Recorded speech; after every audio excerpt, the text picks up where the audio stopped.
था जी, कोट सब्जल के अली सैफ जट अगवा हुआ और उसका 1 करोड़ रुपया तावान मांगा गया। अब पता नहीं अली सैफ वापस आया नहीं आया, क्योंकि जब ये बेचारे वापस आते हैं ना बोलते हैं ना ये कोई बयान देते हैं। लेकिन सबसे ज्यादा मुझे 2 लोगों के अगवा पे बड़ा दुख हुआ। एक दुख हुआ जी, वकार ट्रेडर जो है चौक चदर से, वहां के वकार बच्चा है, ये दुकान पे बैठा हुआ था और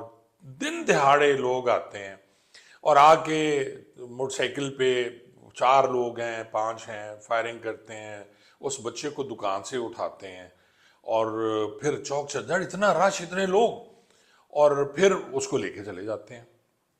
और अभी तक उसकी कोई इतला नहीं है। वकार सोमरो नाम है जी इस बच्चे का, और किसी कोई अजीम सोमरो हैं, ये उनके बेटे हैं। उनकी वीडियो मैंने देखी, जिस तरह वो खड़े होके सड़कों पे, जिस तरह उन्होंने एहतजाज भी किया लोगों ने चौक चदड़ में, और जिस तरह उनकी मैंने बातें सुनी, यकीन जाने दिल कांप जाता है। जो औलाद वाला आदमी है, जिसके बच्चे हैं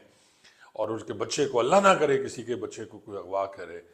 तो बड़ी अजीब मेरी तबीयत हुई और वो बच्चा अभी तक वापस नहीं आया। मैंने उनका बयान भी सुना कि जी वहां से कोई हार्डली कोई, मेरे ख्याल में कोई 100 फुट के फासले पे वो जो नई गाड़ियां आई हैं,